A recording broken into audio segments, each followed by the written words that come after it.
Now the fun begins.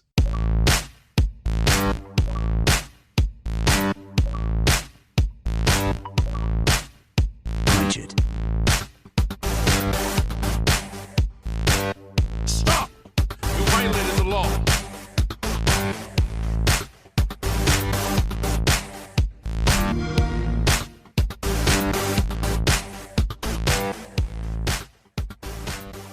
Welcome back to another episode of the Gamecast, your weekly go-to podcast for all things Xbox, Xbox Game Pass, and of course PC gaming, including news, rumors, and conversation around them damn good video games.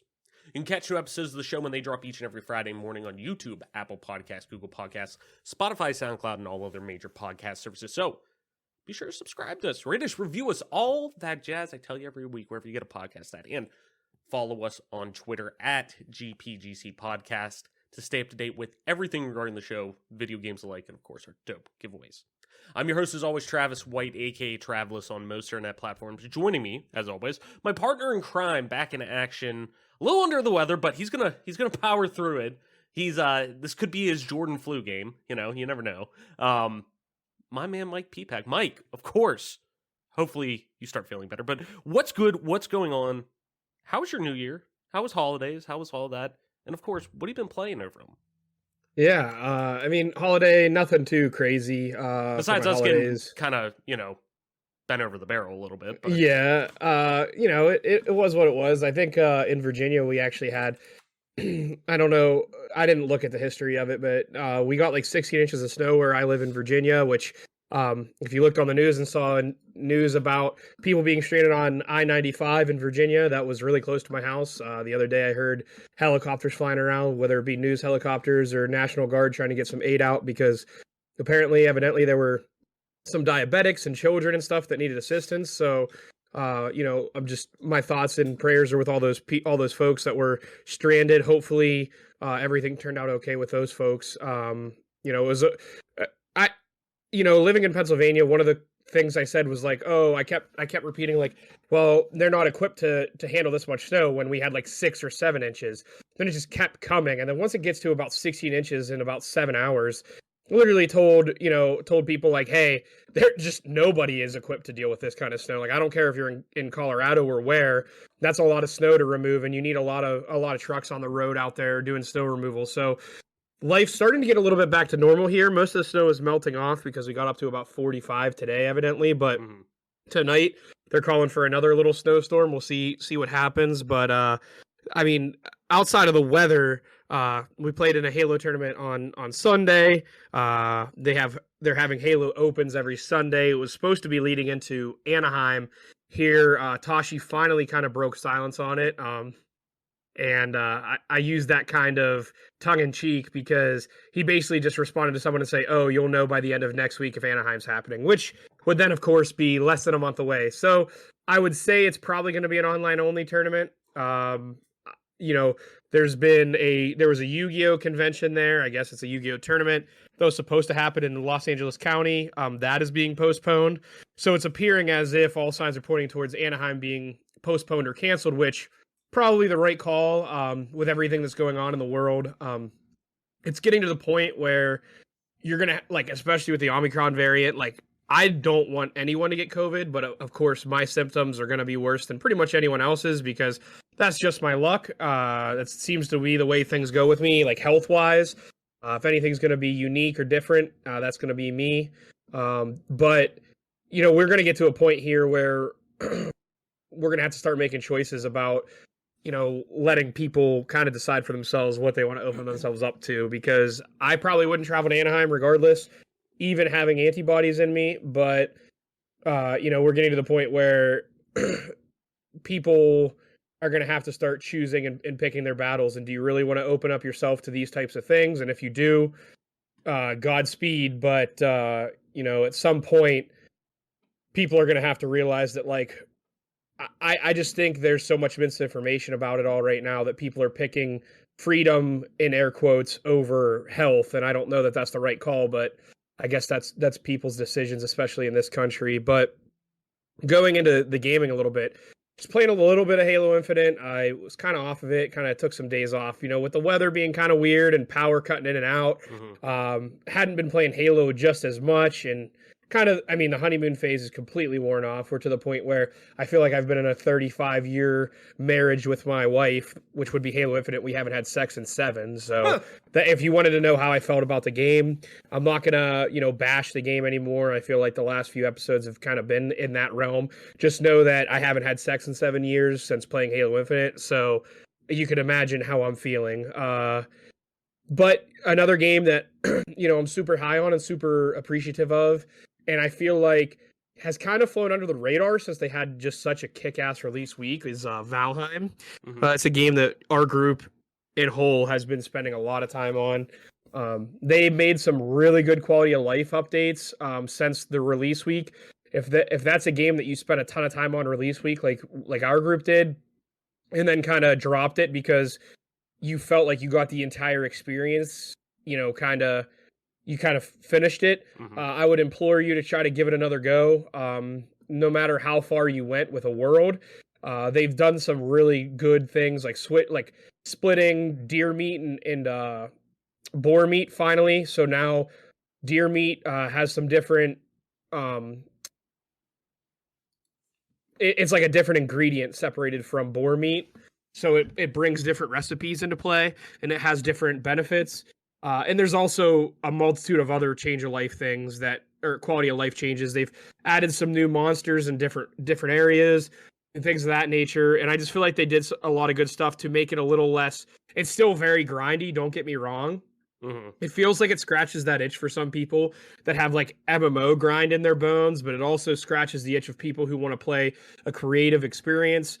Not quite as like buildy as Minecraft per se, but it's because you can't do quite as much yet with the building. But I feel like it's almost better than Minecraft in certain aspects. It's very interesting and very, very cool. It's not quite as a blank canvas as Minecraft, but you get the point. There's been a lot of change or quality of life updates. So I would implore you to give Valheim another chance if you haven't. But Travis, the birthday boy on January 1st. At this point, I think we're women sometimes like to be referred to as 29 and a half, no matter how old they get. I feel like guys, we're pretty much at 25. Like I feel like 25 is an okay age for a dude. So we'll say that you celebrated your 25th birthday, and we will go through for the rest of our lives celebrating that birthday in particular. But again, I think I wish you happy birthday on last week's show, but happy belated this week. And I'm curious to hear about what you've been up to outside of, give us your thoughts on Valheim for sure. But I know you're always someone who you pretty much carry the show in terms of kind of mixing it up when it comes to playing video games. Yeah, I mean, let's first get out of the way. Yes, I am 25 and a half again this year. We're not 29. Definitely not 29. There's no chance in hell that I'm 29. I mean, actually, we could do this, though. I'll just do 28 again, and we'll call it even. Because I was thinking about it the other day, like, 28 was kind of weird to think about, but in the grand scheme of things, 28 didn't sound super old. 29, though, does. Yeah, and to be fair, with the pandemic and everything, we should certainly be able to get a refund on at least 28 at the very least. I feel like 27 we almost need to get back to, but 28 100%. We deserved better than that.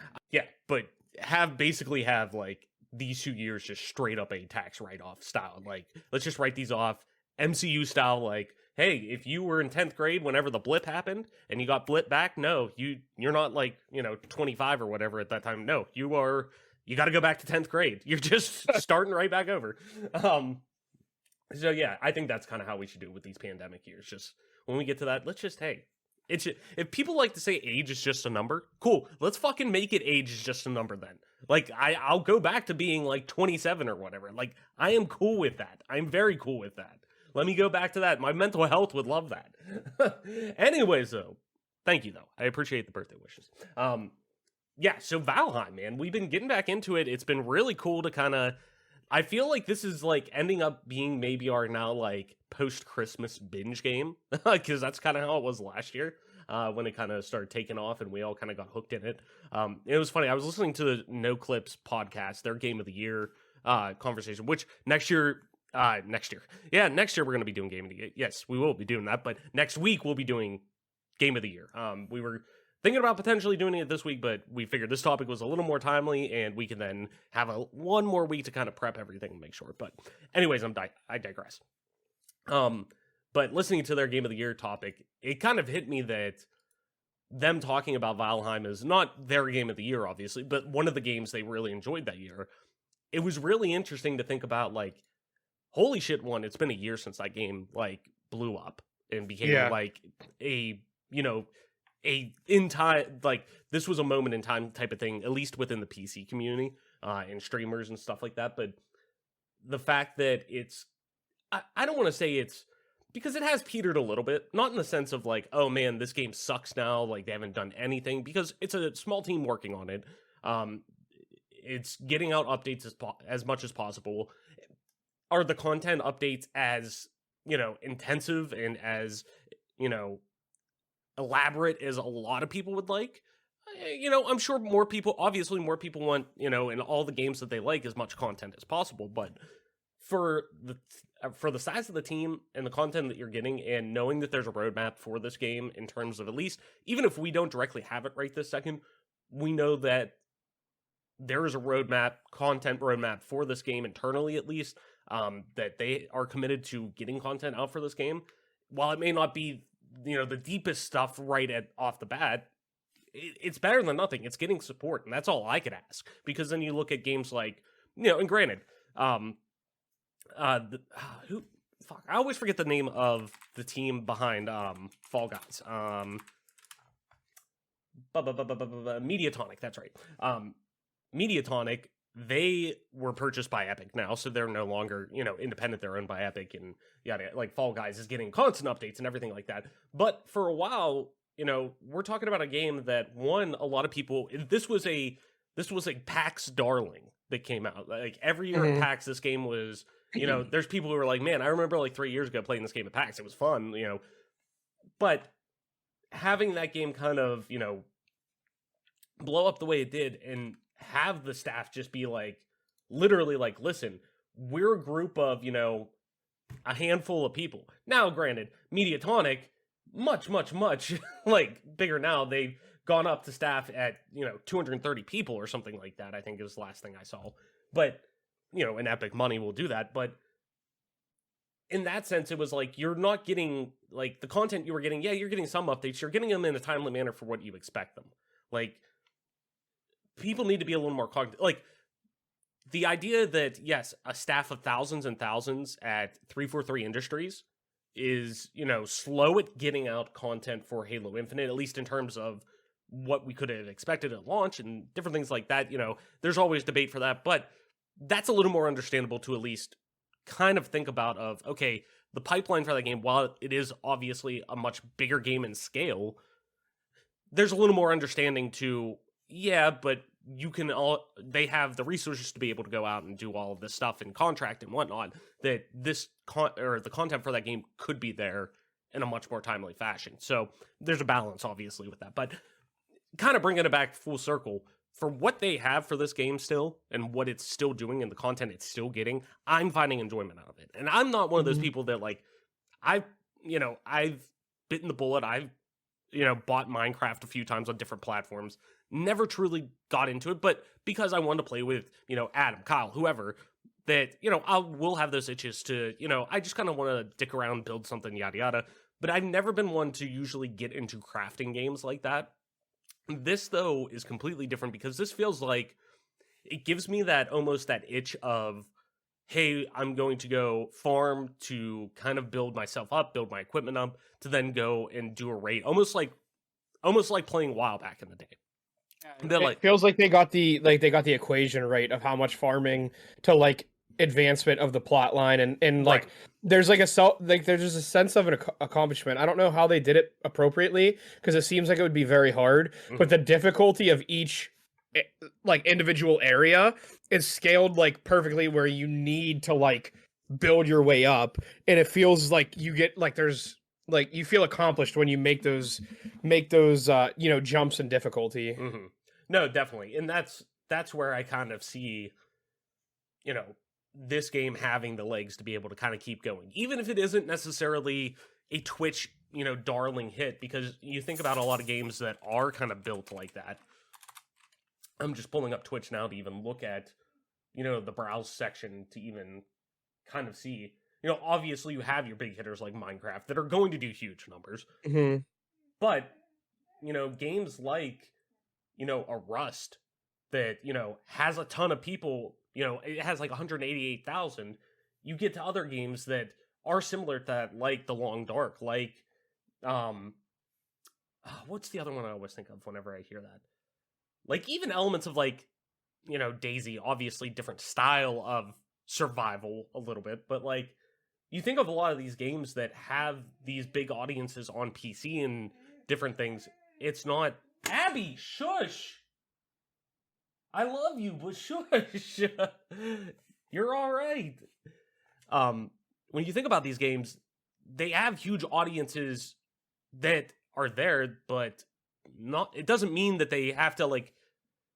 Just because there isn't the huge streaming numbers doesn't mean that the audience isn't there, I guess. Yeah, like it doesn't seem like one of those games that are like, especially since a lot of people know a lot of the end game content, they may or may not like want to watch streams of it because like I just feel like you don't want to sit there and watch people farm carrots and turnips for 3 hours. You know what I mean? Like there's a lot that people don't want to watch with it. Right. And I mean, we're still talking about a game right now at a non-peak time, I would say, and a game that is very, I don't want to say very niche, but is a niche style experience. It's not necessarily a shooter that's a AAA scale or whatever, and it's only available on one platform. At non-peak hours, it has 43,000 people still playing it. To me, that's good. Like, that shows support of this game. Because I know a lot of fucking games with a lot bigger budgets that would kill to have 43,000 people playing their game right now. So, it's a little like, take what you can get kind of thing. But I honestly am really enjoying my time with it. I've been kind of dipping in and around a bunch of things. I picked up a lot of stuff at the Steam winter sale, obviously. Games that like I've just been wanting to go back and play. Disco Elysium, I wanted to kind of, I had the game, but I've been wanting to go back and dig back into that. I want to give Fallout 76 another try, check out some of the new updates they did with that, just because I've heard it's in a lot better position. Rocket League, I've been kind of dipping my toe back into, just getting that itch to, hey, I have 20 minutes in between, sticking around, working on a 3D art project, and before I start doing something gaming with Molly or whatever, I'm going to play a couple games of Rocket League kind of thing. That's always been a game that I love just jumping into and whatnot. But yeah, and then Risk of Rain 2 was another one that I was newer to my pantheon of games that I've been playing, but a game that I know so many people love and so many people speak highly of. Adam being a huge fan of the original entry, Risk of Rain 1, but in him liking this one a lot, but obviously not investing as much time into this one. I'm not one who usually necessarily gets super deep into roguelikes. It takes I liked the idea of Deathloop because it had hints of roguelikes. Like, I like hey, you got to work on, what do you want to save? What do you want to build your character around? There's passive abilities, there's, abilities that are instant use, or abilities that are things to your character that you can improve with each run. There's all kinds of stuff that you can do, but I hate the idea, I guess, of me at now an old man at 29, like, yes, I don't have kids or anything like that, and my wife's super into playing video games and stuff. Like, I have my time that I can game, and, it's not necessarily, oh man, I got half an hour each day to play video games, that's it. Like, my schedule's a little crazy, but I make it work that I can enjoy games and stuff. But at the same time, too, I don't have the same amount of time as I did when I was 14, 15 years old playing games. That I like to see progression in my games, and I like to see my time investment come back a little bit stronger to the fact of, like, that's why I love games like The Witcher or, Assassin's Creed, even to an extent. I feel much more accomplished in a game like The Witcher, which, especially The Witcher 3, wastes none of your time. But games like roguelites, I feel like I'm spinning tires a lot of the time. And I know a lot of people sometimes think of, well, you got to look at it like big picture. You're making incremental steps each time. Like Hades, I picked that. I had it on, or I played it on an not Epic Game Store, Game Pass, but I wanted to pick it up on Steam. So bought it on Steam, so I actually owned it. Yada yada. But I like the idea. Like the gameplay feels great. It's like what your favorite dungeon crawling shooter would be like, or dungeon crawling looter would be, like Diablo or whatever on steroids. The combat feels great. It's responsive, everything like that. And it's tough too, which is really, really good. But the feeling of, okay, there's multiple biomes that you're going to within hell that you're trying to escape to maybe get, 30 minutes into a run, die and get into the second biome, but then start back at the beginning and have to go through another have to go through all the waves plus that boss of that biome again just to get back to where I'm at, to only be at maybe half health or something like that. It's I don't get the pull as many people do. Like there's people who that's like a drug to them. They're like, man, one more run, and I just don't have that as much. Like I've always had the one more game type of thing with a lot of multiplayer shooters or things like that, or like Destiny even. Like, oh man, one more strike or something like that. Let me just see if I can get that, that dope drop again. Like, let me just see if I can get one more try getting that exotic or whatever. Like, I just never got it with that. But that doesn't mean it's more so like Souls. Like I've tried Souls games multiple times, and I've even gotten into them pretty heavily. I've never beat a Souls game, so I always want to, and I always will eventually. I know I will go back and finish a Souls game because I'm really excited for Elden Ring, because it seems like it's kind of garnered more towards players like me, or more welcoming to players like me. But it's one of those things that I admire more from a distance most of the time, and that it's like, yes, I'll always give it a shot. Still probably isn't for me, but I'll give it a shot. But that doesn't mean that it's lacking anything. Like that's not, it's not any less of a thing just because it doesn't speak directly to me as, a gamer, consumer, whatever you want to call it. So I've been playing a lot of different things recently, to say the least.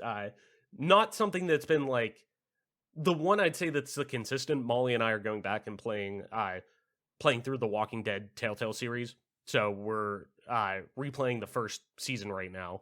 And it's just as good as the first time you play it. It's almost a 10-year-old game at this point, but the dialogue is what doesn't feel old. Yes, obviously it's built on a very old version of Telltale's engine, and hopefully we're going to see a little more progress with that when we finally get to see Wolf Among Us, reemerge, hopefully from what it sounds like later this summer. That hopefully we can see a little more evolution with Telltale, the new, quote-unquote, new Telltale. But anywho, though, bunch of different stuff. Mike, let's get into our big topics, just so we're not here all night, because we could probably be here all night bullshitting on stuff. Let's get to our big topics. Keep it concise. It's time for our 2022 picks and predictions for the year. So, it's up to you, Mike. I don't know how many you want to do. I'll kind of throw it to you, especially because you're the one not feeling that great. So I will give you the time on this one. What I want to do is kind of, and a lot of people do this, a lot of content creators and things do it at the beginning of every year. But I want to have this kind of like we did a long time ago with our next gen predictions, where it's almost like a time capsule, where throw some stuff out there. We could do whatever. It could be a $20 bet or whatever on something if you want to, or whoever, on this prediction, if I'm wrong, I'll buy you dinner next time we're out or something like that. It doesn't have to be, but that kind of thing where it's more or less, hey, I want to throw something out into the ether that I think within Xbox and PC is going to happen this year or not going to happen. And we'll look back on it, at this time next year, have some kind of point system, yada, yada, kind of thing like that. So how many predictions do you want to? Because it's gonna go like, or it's gonna go like me then to you, me then to you, and obviously we'll talk about them in between. But how many are you thinking, Mike? I think it'd be safe to say like we'll start at 3. Okay. But depending on how long it takes, we might be able to go as high as 5. Okay. I don't like to do even numbers with these, so 3 or 5, but I'll start with 3 for sure. Okay. Do you want to go first, or do you want me to go first? I guess I can go first. All right. I love a man who shows initiative. I'm gonna go first, and this might be the last thing that some people want to hear. But it's what needs to be said about a certain series or game, if you will. Mm-hmm. And that is going to be I don't know. I'll do okay. Here's what I'm gonna do. Okay. Regardless of how many predictions we do, I'm holding myself to being positive in the rest of my predictions because this first one's a negative one. Okay. So I will be positive the rest of the show. I promise the listeners, because I'm negative Nancy so much. Like I promise you, I'm not always like this. Oh, brother, this guy stinks. But the first prediction I have for 2022 is that Starfield will not be releasing in 2022. Ooh! And it might be a low-hanging fruit to go at because of COVID and everything. But there's 0% chance that this game comes out early, because I think with everything that has happened with Fallout 76, with, the mixed, like, as much as it pains me to admit that a Bethesda game got mixed reviews, the fact that Fallout 4 wasn't as received as well as I think they would have liked it to be received for a lot of different reasons. I feel like Bethesda, just like us, we talked about this for years on this show, how Bethesda was a studio that when I saw Bethesda names tied to something, I would close my eyes, hold out my credit card or hold out the cash, and that's it. You just buy it, no matter what the price was almost. You know what I mean? Mm-hmm. And unfortunately, I don't know if this is my age talking or what, but, I didn't really enjoy Skyrim all that much. Fallout 4 felt like an even worse experience than Skyrim, believe it or not, because there were less choices. I feel like they've gone to this system where they're limiting your choices, they're limiting the storylines. Where before, when you were on a main quest or whatever in Oblivion, there was going to be. As you're saying this, I want you to keep this in mind while I'm listening to this, and I want our listeners to hear this as well, so they can visualize it, because this is an audio only podcast. I just want you to think of me right now when Mike starts going into this. That GIF of Charlemagne where he puts down the glasses, like he sits back and kind of flips down his glasses to like look at it. That is me just listening to just go on. I want to hear it. So I know that it was a big deal for, Bethesda to get this game out, but the fact of the matter is, we're getting to the point where I feel like a lot more games are going a shadow drop route. Where you're not seeing a whole lot about a game before the game releases. But I feel like based on the experiences of Fallout 4, of Skyrim, well, unfortunately, I feel like Bethesda feels like Skyrim was a great game and this and that. And I would love to believe, like, wholeheartedly that Todd Howard knows better. But at the end of the day, the fact of the matter is, it's not even Bethesda's stock is slipping or anything of that nature. Or like Elder Scrolls Online isn't that great because it's made by ZeniMax. Like none of that really goes into this decision. I'm going based off of Fallout 4 not being that great, Fallout 76 being a really bad experience. And I think Bethesda knows that their reputation is starting to slip a bit. And I would love to say that this game's going to come out on November 22nd, but it's just unrealistic to think that every other game in the landscape of video games right now gets delayed constantly based on, COVID, whatever. There's just no shot that Starfield comes out this year. And, to many people's chagrin, they might not want to hear this, but it's really okay if the game doesn't come out, because I think it's important for me as a Bethesda fan for a long time and a long-time Bethesda supporter that I want them to produce a quality game that they're proud of, that we can all enjoy, than it is for them to rush it out on some random date that like is kind of arbitrary in importance. It's not like Halo's 20th anniversary or anything. It's just November 22nd, 2022, which gets you to probably right before Black Friday, which gets you right before the holiday season. I could see this game getting pushed to springtime because, a lot of games nowadays are coming out springtime, and they're doing really well. Like they're doing really well in sales and everything, even though they're coming out in the springtime instead of the holiday season. So that's my bold prediction. I don't know if it's bold. It might be an easy prediction to make because every game gets delayed nowadays. But that'll be the only negative one I do, because I would think that some people would look at that negatively. Unfortunately, I see it as a positive, actually, because if they delay the game, that means that they care about it and they want it to be good. If they just rush it out like Fallout 76, that's, going to be another stinker on their list for me, which is trouble. But yeah, I mean, we'll see what they wind up coming up with here. Interesting. So, and it's funny you bring that one up first, because naturally I'm going to have a Starfield prediction on here, because that is arguably the biggest game that we know from Xbox. Well, not arguably, but that is the biggest game that we know of right now coming out that is confirmed, quote unquote, confirmed for 2022 for Microsoft and obviously Bethesda, but Microsoft in general. So my prediction wasn't necessarily going to be based around the release date, because I agree with you. I, as somebody who is a Bethesda fan, and somebody which I will give Bethesda credit, from everything that I've heard personally and seen, they seem to be one of the more proactive, and I think a lot of that too is given the technology that Microsoft's giving them, as well as obviously the revenue to back it up, or the what's the word I'm thinking of? The money just in general that they have through Microsoft now to kind of support the need to be able to bring on more people and to be able to do. They've been very proactive with the remote jobs. And while that is also going to hinder things, I'm more in the camp of with you in terms of, listen, if the game needs to be delayed, delay the game. Like, I personally have found enjoyment out of Skyrim, out of Fallout 4, but I've also enjoyed Morrowind, Oblivion, Fallout 3, Fallout New Vegas, well, granted, an Obsidian title, but you get what I'm saying. I've enjoyed those more so than Skyrim and Fallout 4. So I'm looking for another return. I'm looking for a return to form too. Granted, I'm a little higher than you on those, but I'm always going to be, I'm like you.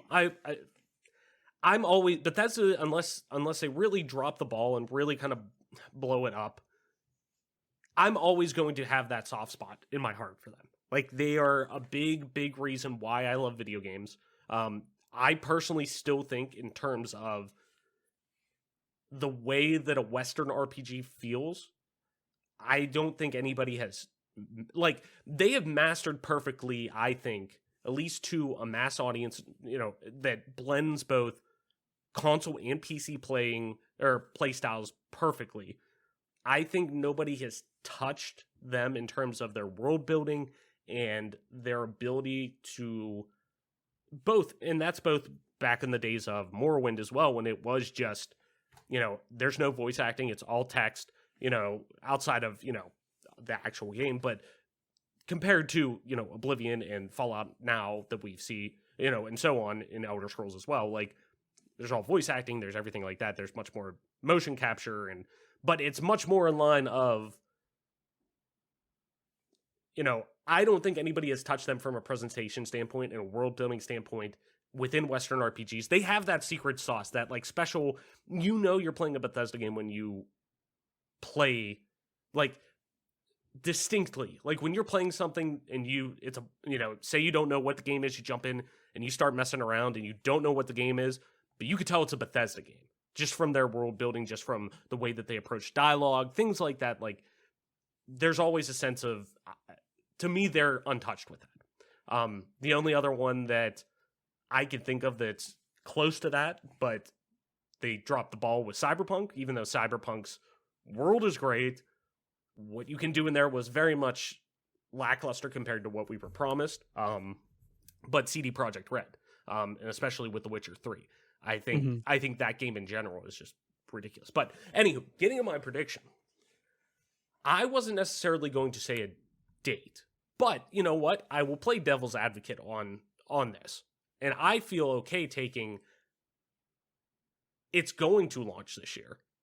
Okay. I will take that. We don't have to do this obviously with our predictions. I'm just saying I feel better than you about saying I'm good with taking that because I know how long this game's been in development in general. This is a game that was in development before Fallout 4 came out. And we're talking obviously, this is including pre-production and everything as well. But we're talking about a game that has been for the better part of a decade in development, in full-scale development. We're talking about a game that is very much so this is very much an all chips in on this game. Bethesda Game Studios has had their full attention on this. We're talking Rockville Studio, Bethesda Game Studios proper. Not that saying Austin or anything, it isn't that, but Austin is very much, hey, if we're going to have, a team that is with Bethesda Game Studios working on Fallout 76, it's going to be one of our more satellite offices where the main development hub in Rockville, Maryland, that has been focused very primarily on Starfield. And the vast majority and that's just how game development works. You bring more people on when you're in the heat of development, taper people off as they go on to the next project, have a small group already working on that project, the logistics of that. But for how long they've been working on this project, how long they've had this game in the cooker in terms of them making major changes to the creation engine, which I was very much in the camp of, at minimum, they need to do that. I still stand by.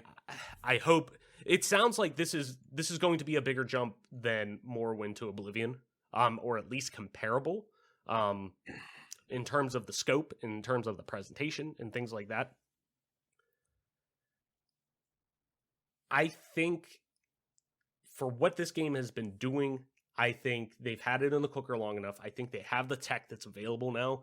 And I think that was a big hang up with when we're talking about Skyrim and even Fallout 4 to a degree. And granted, Fallout 4, I think, moved a little better, but Skyrim was very much tempered. That's the word I was looking for, tempered. Very much tempered by the Xbox 360 and PS3's limitations. I mean, the game didn't work on PS3, period. Like, it just didn't work. It would crash, it would delete saves, it would, and finally got worked out when they did the Legendary Edition and whatnot. But, yeah, it was very much hampered by when it came out, by the tech that was available, the scope that Bethesda had for this. I think finally we're seeing the stars align for them in terms of they've wanted to make this game for, let's put it this way. They've wanted to in general. Todd's been very vocal about how he's wanted to make this game.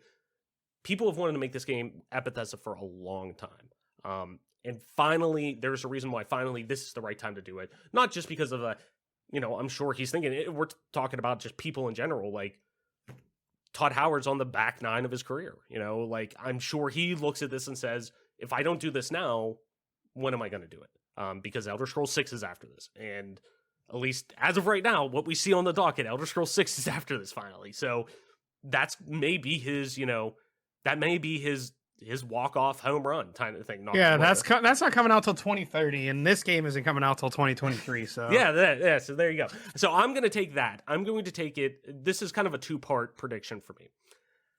The first part being this game is going to come out this year. Point blank, after that long ramble, it is very much, I think, in a good state. I think this game's been in the cooker a lot longer than people think, and I think now that the technology is available for what they want to do for the vision of this game, I think the updates to the creation engine, how major they were, is going to help logistically and from a synergy standpoint with the development. I think it's in a decent place. I think it's going to be, knock on wood, in a good place that we get it out this year. If it isn't, fucking delay it, please. Like, I want this game to be great. So, but point being, I think it'll come out this year. The second half of that, though, I think this is going to finally be the game that comes out and kind of like, not that anybody really has been the past year or so, been the, Xbox has no games. I think for once, not for once, but I think this will finally be the game that comes out that truly cements Game Pass as this is the future of gaming. And realistically, we're seeing that right now, but more so in the fact of we're not going to hear this just in the stance of within the gaming community, the echo chamber of the gaming community. We're going to see this now as, I think this game's going to, for the scope and scale that it has, I think once we finally see this game and not hear about it, and I think finally see gameplay on it, and I think when we finally see the broader picture of this game, and I think we get the marketing behind it, for how much people are in love with sci-fi right now. It has very big mainstream appeal. I think this is going to be the first game that pushes Xbox to tout subscriber numbers, because they are very lackluster on doing that, because I think they want to hold it as close to the chest as possible for a big moment, to then say, because of this, we have this. And I think they were thinking of that with Halo Infinite, and no matter what the game is like, it did do big numbers, and I think they're waiting on that. But I think Starfield may be that crossing border because of this being a multi-platform game previously, or studio, I should say, and the broad appeal of Bethesda, and them being such a, home name in the gaming community. I think this has the potential to really kind of shift the gaming landscape. And I truly mean that, this game. So I'm going to say this is the game that really pushes Xbox Game Pass into this. I don't want to say ends the console wars, but it's very much going to be PlayStation 5 versus Nintendo Switch versus Xbox, and pretty much Xbox Game Pass. So that's my prediction with that. So yeah, I want to just piggyback while you bring up. The reason being that I want to piggyback on what you brought up is just simply talking about Game Pass numbers and just getting this out there into the realm of what's going on. I think another point that really supports your Game Pass number push, especially with this game, is just, I know we're an Xbox show, I know we're a Microsoft show, but it has to be said, look at the slate of games that are coming out for the other consoles. We have Breath of the Wild 2 potentially coming out in 2022. We have Splatoon 3. I know people aren't really into Splat. It's a niche community, but that's something that Nintendo gamers have. But moreover, God of War, Ragnarok, and then the other PlayStation game with the female protagonist. What's female protagonist? Damn it. Hold on one sec. For what? For Sony. Oh, Horizon Zero Dawn. Well, Horizon, but Forbidden West. Horizon Forbidden West is supposedly coming out, and then Gran Turismo coming out. Finally, a new Gran Turismo for PS5, which, Sony has some heavy hitters coming out this year. So, if worse comes to worse, let's say people may still feel that Microsoft is kind of lagging behind in some of those aspects. At least, I feel like this game, Elden Ring, and my next prediction that's coming up will, at least push the Game Pass Ultimate subscriber numbers up if people are still trying to get their hands on PS5s for those games. Because, obviously we're an Xbox show. I prefer Microsoft. I prefer Xbox, whatever. Mm-hmm. But all things being considered, I have to take my hat off to those games. I've never been one to really enjoy God of War myself. Haven't really played Horizon because I've never had Sony. I just know that the general feeling around those games is very high. And then myself having a Nintendo Switch with the new Zelda game coming out, those are pretty big deals. So I think that could actually work to Microsoft's advantage, because people might not be able to get their hands on an Xbox Series X if they elect to get a PlayStation 5. But if they have a PC and they can play those games on PC, they'll go ahead and opt for the cheaper option of getting an Xbox Game Pass Ultimate subscription, which I think is kind of what they were planning for with this entire system. Is if we're not going to get you to buy our consoles, we're at least going to get you to pay monthly to play our games. Mm-hmm. And I think that's a smart idea with how, objectively speaking, not well the Xbox One did. You know what I mean? Right. And that always went back to kind of what we were talking about last week, even with Halo Infinite and the support of the Xbox One and whatnot. But No, it's going to be this next year of gaming, 2022 into 2023, I think has the potential to like really just, no matter what you play on, be ridiculously good. Like whatever you play on, we're talking, like you said, Breath of the Wild 2, Splatoon 2, Metroid Prime 4 is probably in there somewhere, Bayonetta 3 in there somewhere, plus the shit we don't even know about yet, and that's Nintendo. Sony, you're eventually going to get Last of Us Factions. There's potential for a Last of Us remake that has been talked around. All kinds of shit. God of War Ragnarok coming out, knock on wood, in 2022. Horizon Forbidden West coming out next month.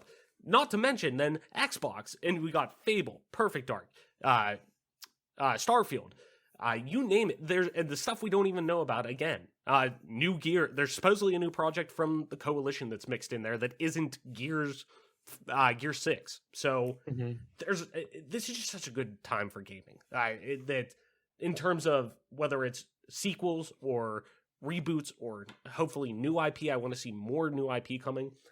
So yeah, it's just a really good time. So Mike, what is your next or your second prediction? Or number 2 for my prediction number 2, I'm gonna go a little wacky and out in left field for this one.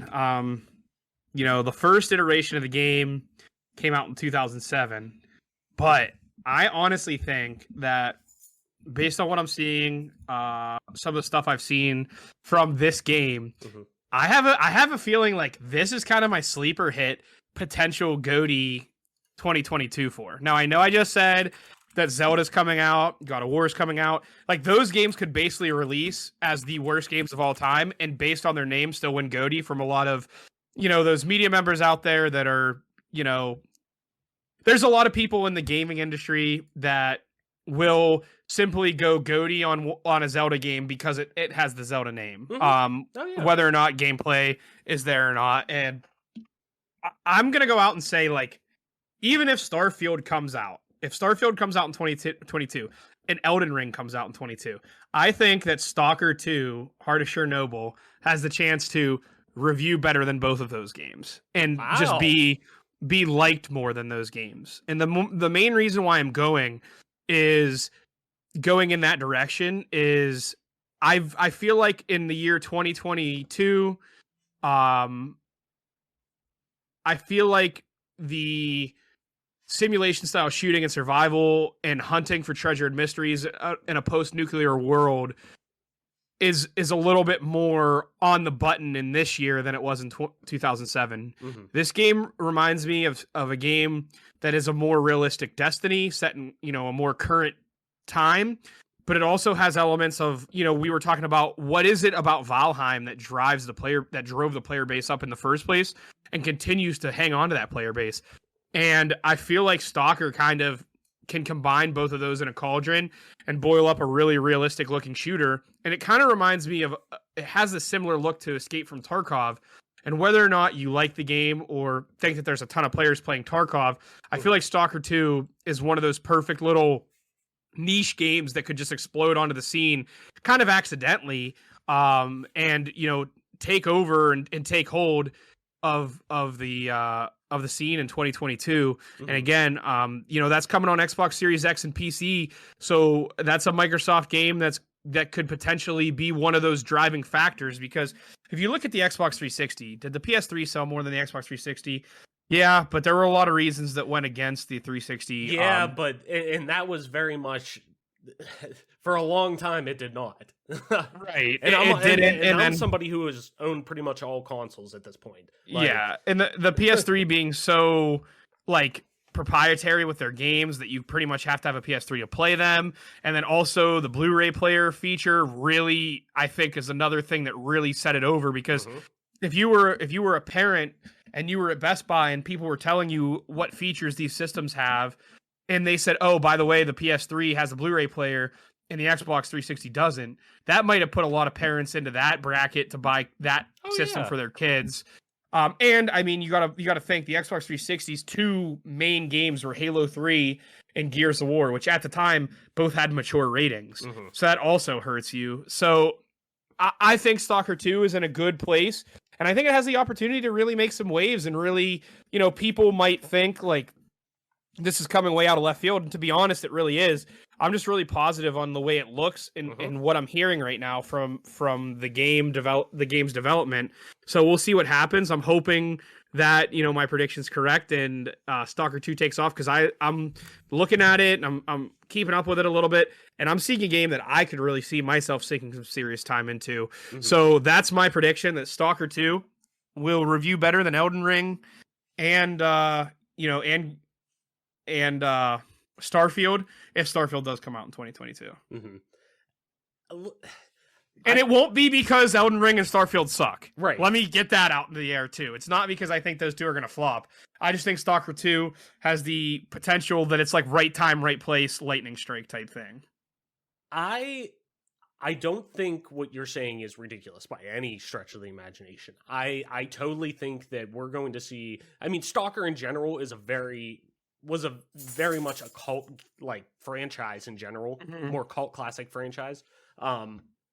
But the people who have played Stalker love Stalker. Like, that was always the one that I would see, like, on Reddit, people would talk about how, like, or anytime that I went on, like, 4chan back in the day or anything like that, I always remember, like, that hardcore niche audience talking about Stalker. Like, that is a very, like, it did a lot for the immersive sim-esque experience on PC. And on console, too. But I definitely think now with this console exclusivity deal, with it being on Game Pass day one, like, a lot of this, I think, is going to really put this game kind of... It's very much being marketed like a first-party Xbox title. So, having this out there and having the attention that it's getting, I definitely think this is going to be... It's very much going to be the big release. Like, it's almost going to feel like how, you take, Pillars of Eternity and stuff like that outside of, away. The Outer Worlds was really probably the first game from Obsidian since New Vegas that really felt like a big game from them coming out. So it almost feels like that because of the backing of Microsoft at that point and whatnot, that it really kind of felt like, because of that, it was getting the bump that you felt there was a little more excitement around, a little more, and I feel like we're going to see it now. And this is just me knowing how One Games Media works, knowing how much how adored From Software is. Do I see it potentially being higher rated than Elden Ring? I don't know. That's the only hesitation I have. Do I think it has the potential to be rated higher than Starfield? Yes, 100%. Does it have the potential to go above Elden Ring? Yeah, it does, but anything could happen. But I just know how Games Media works. I know how much From Software almost gets that Nintendo bump at times for their games, like you were saying with Zelda. So I'm with you though. I'm with you on, like, this is going to be the year I think that we see this release is going to kind of potentially put Stalker in that people know about this franchise now. Like, mainstream gamers know about Stalker because of how much attention it's going to get from just Microsoft alone. So a second one for mine. And Mike, I want you to kind of... This is going to be tinfoil. But it's not completely tinfoil. I just got done saying that Stalker 2 is going to out-review two of the biggest releases of in history coming out in 2022. So I'm pretty sure the tinfoil hats are completely on at this point. You did. I'll give you that. But you're going to be happy about this tinfoil one. But is Halo Infinite going to magically not suck anymore? That one you may be waiting on for. Fuck. At least in your eyes, it may be. In the competitive community's eyes, maybe. We're going to get, and granted, we get new reveals every year, especially to Microsoft's been fucking opening up that checkbook, man. They've been taking some of that. They've been taking a few handfuls of that Scrooge McDuck money that they have, and they're always good at having the big reveals, I think, for either big third-party games or in past years, or the past few years, big reveals of, new projects coming that people weren't expecting. I'm going to say that we will get an announcement in 2022. And if not 2023, but I'll take the L on if it isn't in 2022. But I feel like this is one of those ones that we're going to get like we have before, because Microsoft likes to announce things earlier than most, at least first-party publishers do.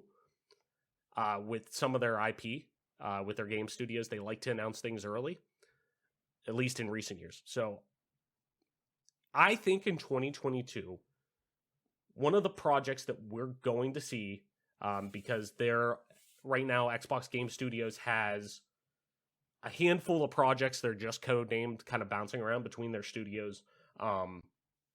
There's codename Midnight, that's from supposedly Compulsion's their next big single player game that's coming out. There's also codename Pendament, which is supposedly a murder mystery RPG that's coming from Obsidian, one of their projects that they have going. I mean, Obsidian, Christ, they have like 6 fires in the going right now. 6 coals in the fires, or 6 embers in the fires. 6 irons. There we go. That makes much more Iron sense. City. Iron City, 6 irons in there. Man, if it would have been on Monday night, man, Big Ben going off, I had about 6 irons in me too, man. I was down there at the bar, with the boys, and we had about 6 or 7 irons. Down Had it for Manny's. Had to have it for Manny's. Had about 6 irons in me too. But multiple projects going on right now. We're going to get revealed that one of these projects, codename Von Gut, okay? This is a legitimate rumor going on, but I'm going to say this is real, is a revived version of Shadowrun, the FPS. And this isn't just me, I'm fucking pie in the sky wishing this shit into existence. Jeff Grubb from GamesBeat, who we very much mention a lot and is viewed as one of the best inside source, one of the better journalists, not to mention in, games media, but also to one of the more reliable ones when it comes to insider information that he is usually pretty open to talking about. He has heard rumblings that Shadowrun is said Von Nut project. That I don't think there's a studio that's necessarily tied to it yet, or that I've heard. But he says that he's heard rumblings that it is potentially going to be a rebirth of Shadowrun, the FPS. Or at least in that universe. It sounds like it would have to be that FPS, because Shadowrun is just still going as far as I know. Like the isometric RPG. So, but yes, I'm going to say that we hear that because of how early they like to announce things and talk about games that are still in pre-production and do cinematics for them and stuff. I'm going to say that we hear about it in 2022. The game's not going to come out till like 2026, but I'm going to say we're going to hear of the return of Shadowrun in 2022. I love it. Boom. Boom. Mike. End the show. Yeah, end the show. Walk it off. Actually, fuck it. That should have been my walk-off. Mike. That should have been the walk-off. What's your third one? If we want to do a bonus one after that, we can, but what's your final official one? Final official one's going to be, I know some of the people on this that listen to the show couldn't give a shit less. But I honestly think, without a shadow of a doubt, that the new EA Sports PGA Tour 22 game is going to be a return to the glory years of golf games coming from EA. There was a time when, PGA Tour 2003, especially PGA Tour 2005, at that point in time would have been called Tiger Woods golf, like Tiger Woods 03, Tiger Woods 05, before he had his, before everything came out about him being a lover of many women, not just his wife, and potential overall, when it comes to being a family man, maybe not the best guy at being a family man at that point in time in his life. Those are times where those two games were like games that even if you were playing with someone who could give a fuck less about golf, like didn't want to go golf ever in their lives. You gave them a controller, told them to flick the stick back and up and just press the power as hard as they could. And it was like so arcadey and fun. I think that this has the potential as long as they have that control scheme available. Now, I'm not saying like throughout career mode and everything you can play like that. I mean, you should be able to play the game any way you want, but like if they allow people to have that arcade style of gameplay where you could just be Sunday Tiger Woods or whoever the best golfer is going to be and just go to TPC Sawgrass and just blow the doors off that course and shoot like 22 under and 8 through 18, like that's what's going to get people to really love this game again. But even That's it, man. I find myself enjoying, like, I was a big fan of the Golf Club 2019. I wasn't as big of a fan of the newer one, but us golf fans, just like college football fans, have been kind of really looking for an experience like this. And I think EA, I'm always super negative when it comes to EA. So my New Year's resolution, one of them was going to be, I was trying to be more positive. So I can't be dogging EA too bad. But I'm thinking that this game, EA Sports PGA Tour 22, has the potential to kind of reinvigorate, you know, the gaming world to getting back into golf games. And not just like the hardcore golfers or people who love golf and still play video games like myself. People like you, people like Adam, you know, I don't see you guys dropping 60 bones on it. But you know, when it comes out on EA on Game Pass or whatever, I can see you guys picking it up.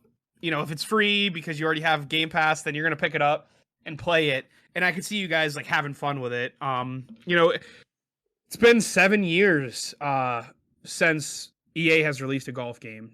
So there's a lot of things that have changed in 7 years. So we'll see, you know, what they're able to drum up. But I think that that's going to be a little bit of like an underground cult hit that people are really going to enjoy to play. You know what I mean? Oh, no, definitely. And I mean, golf really is one of the biggest sports in the world. When you think about the far-reaching implications of golf, that it's not, in the US maybe, it is viewed as much more of a luxury sport at times. Almost like, at times it's put into the same category as, you know, hockey and lacrosse, to that extent of, you mostly see a lot of people who are white collar that play it or have the financial support for their kids to play it. It's very expensive. Right, it is. Yeah, not to sugarcoat it, it's very expensive.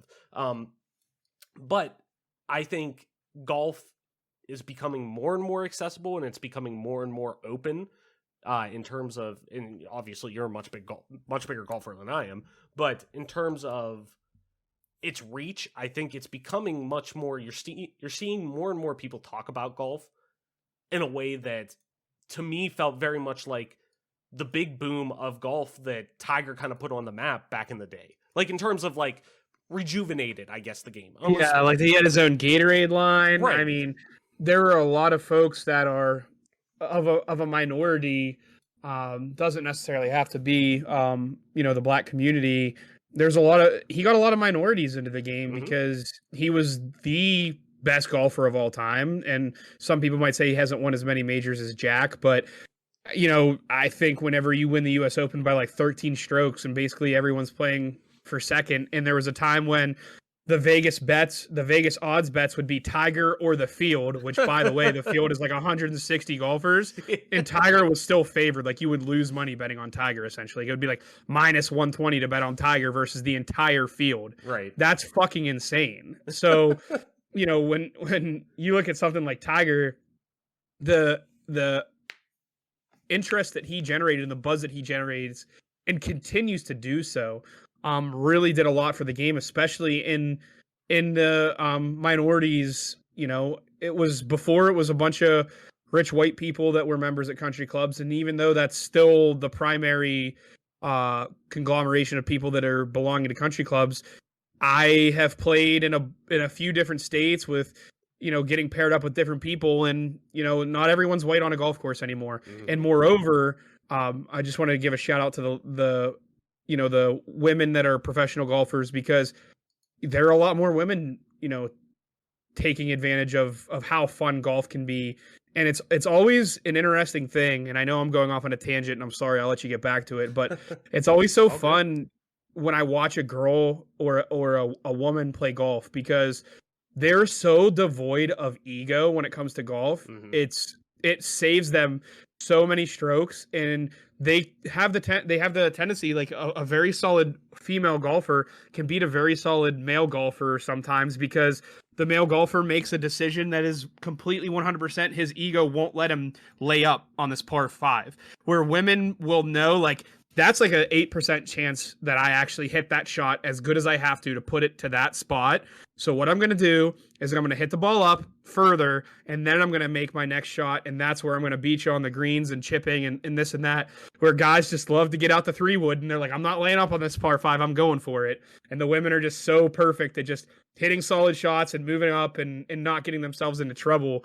But that's all a long way to say, like, golf has, expanded its reach, and a lot of it's thanks to Tiger. So, but you can continue. Sorry for going off on that little tangent there. No. You're good, man. You're good. No, I definitely, everything you're saying, as somebody who works in the sports industry too, just from that standpoint and seeing over the years just the boom of golf, golf wouldn't be where it was without Tiger at this point. Mm-hmm. Like, it's like trying to, it's almost like trying to, and this is kind of a loose connection or a loose, similarity, but stick with me a little bit. It's like trying to tell the story of the MLB or the story of baseball in general without Barry Bonds, without Mark McGwire, without Sammy Sosa. Like, the 98 home run contest and home run title battle, like, that saved baseball.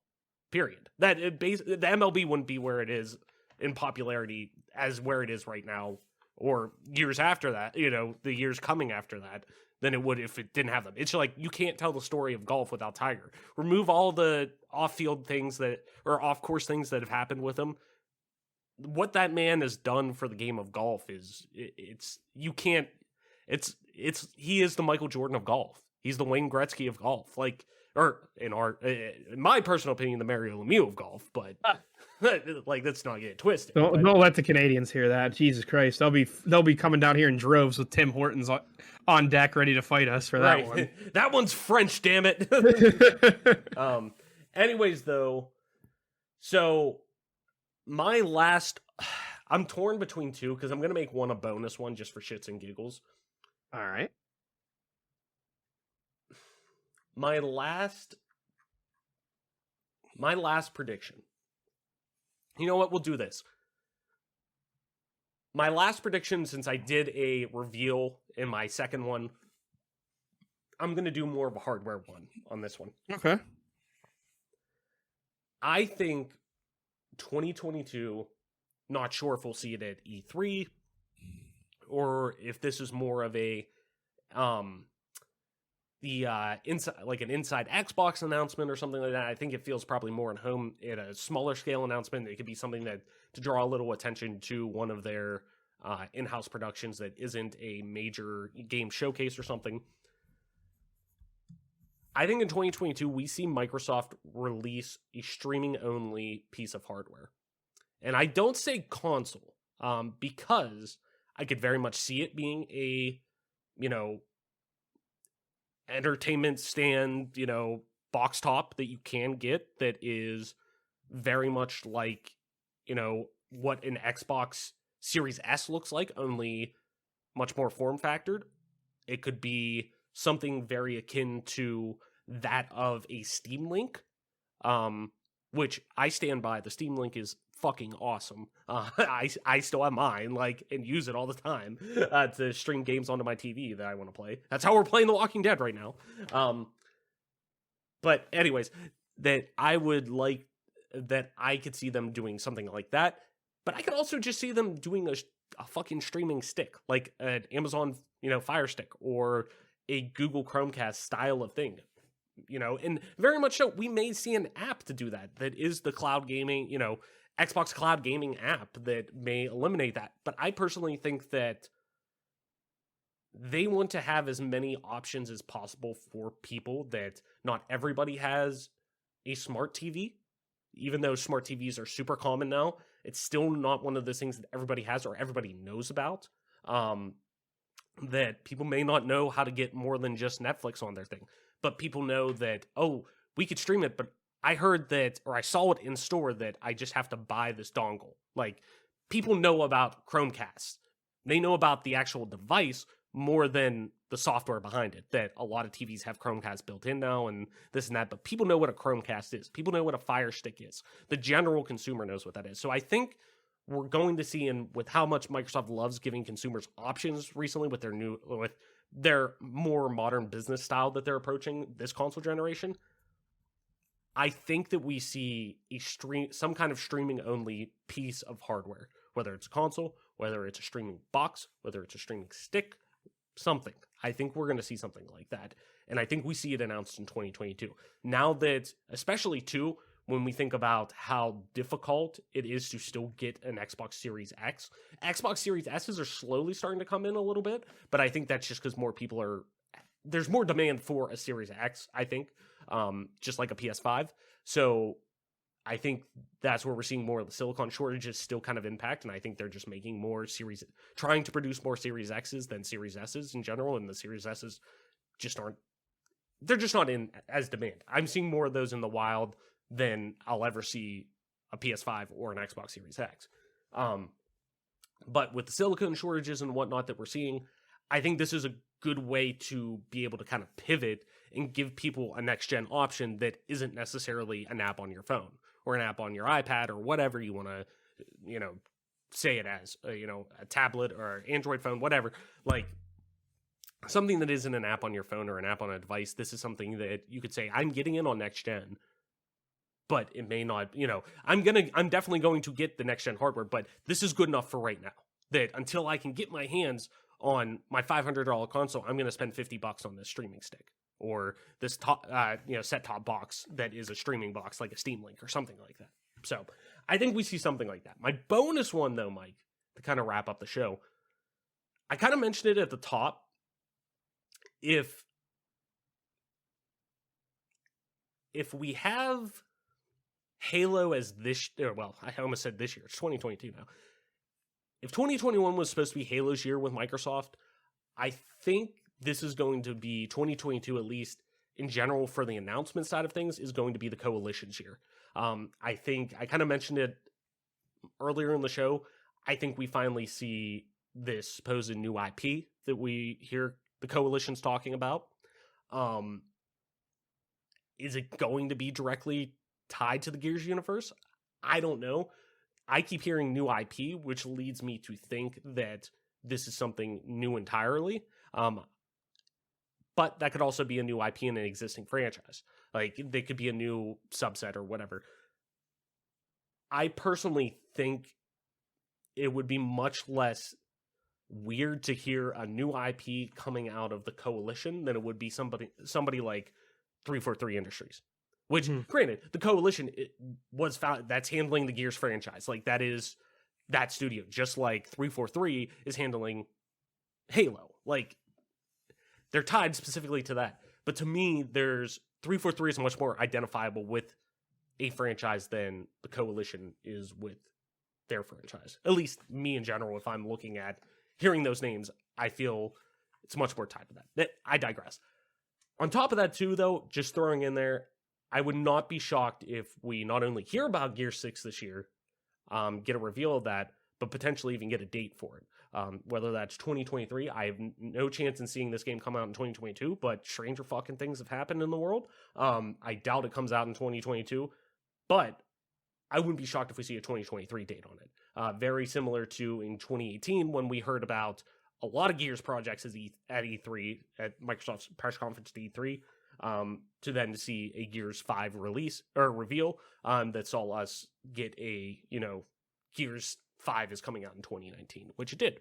So that's my predictions, Mike. I think that's yours too. So anything you want to kind of wrap up before we, at least with any final things you want to say in terms of our predictions or anything like that before we wrap up the show? No, the only thing I do want to mention is, and I can't believe I didn't catch it or we didn't throw it out there, but today, which we're recording on the 6th, so tomorrow when you hear this, Mass Effect Legendary Edition will be out on Xbox Game Pass Ultimate and PC Game Pass. Oh, yeah. So make sure you go out and download Mass Effect, and also Outer Wilds making it its way to Game Pass. So there's some godlike games coming out on Game Pass recently, so if you're looking for something fresh to play, I recommend both of those. But moreover, the most important game coming to Game Pass on January 13th is, can you guess? Travis? I don't know. I'm trying to think. I didn't look. Much to a former co-host chagrin. You know what? You know what's funny? I did see that. I did fucking see that earlier. The old Spelunky 2. Spelunky Deuce coming to Game Pass. So Adam will be punching the air when I let him know that. But that's all I wanted to add. Make sure if you haven't ever played Mass Effect, especially the first one, the Legendary Edition is out on Game Pass. Give it a download, give it a play. It's well worth it. It's one of the best RPGs, ever. Mm-hmm. No, definitely. And on top of that too, I even have a little news to throw in here, because I know these shows haven't been necessarily news oriented, but they will be eventually soon once we get all the big pomp and circumstance shit, going out with the end of the year and whatnot. E3 is now confirmed to be online only again this year. So no in-person E3 event, which sucks, but is very much understandable. Though I have seen a couple of journalists point out, because obviously they're citing, hey, Omicron is going rampant right now. We don't necessarily know what, a couple months is going to look like, a little in the summer, this and that, and obviously E3 is such a big, large scale event traditionally. So I get that. I totally understand. As somebody who works in event management, I totally get that. I've also seen multiple journalists say that they've also had this plan pre-Omicron too, or at least this is going to be that very much so. They canceled their LA Convention Center dates before Omicron really was in, it was running rampant or really a thing. So anyways, though, E3 is no longer, we'll be covering it remotely again, Mike. God damn it. I was hoping to go out and visit Tanya out there this year, but alas, I could still do that, but you get what I mean. So anyways, though, Mike, that's going to do it for our predictions episode this week and our show just in general this week. So why don't you tell people where they can find you on the interwebs, talk about all we talked about, all the cool things, all the cool predictions that we're all just clearly going to get right, obviously, because we're big fucking galaxy brains when it comes to video games, obviously. Definitely have many wrinkles in our brain. Right, yes, we're no smooth-brained ape, like my friendly AMC apes will say out there. We got at least one wrinkle out there. So you guys are yeah, we got one wrinkle. We're degenerates, to say the least. So anyways, though, Mike, where can people find you on the internet to talk about all the shit we talked about today? You can find me on Twitch at MP_Toy Soldier. You can find me on Twitter at TOYSXLDIER. That's Toy Soldier, and the second O is an X. Nice. And as always, I'm your host, Travis Wade, aka Travelus on most internet platforms, including at Travelus_ on Twitter. That's TRAVLESS_. You could also find me streaming time to time on twitch.tv/Travelus_, same as Twitter. And if you want to play some video games with me on Xbox Live, you can do so over at just regular old Travelus. That's TRAVLESS, no underscore. And this, ladies and gentlemen, has been your newest episode of the Game Pass Gamecast, your weekly go-to podcast for all things Xbox, Xbox Game Pass, and PC gaming, including news, rumors, and conversations around those damn good video games, like we did today, conversations around predictions. You can find new episodes of the show when they drop each and every Friday morning on YouTube, Apple Podcasts, Google Podcasts, Spotify, SoundCloud, and all other major podcast services. So be sure to subscribe to us, rate us, review us, all that jazz, wherever you get a podcast at, and follow us on Twitter at GPGC Podcast. Stay up to date with everything regarding the show, video games like, and our dope giveaways. And with that being said, Mike, that's going to do it for our episode this week. Thank you, everyone, so much for listening, sharing, and being a part of our growing community. Game on, wash your hands, listen to the doctors, Black Lives Matter, and we will see you next week.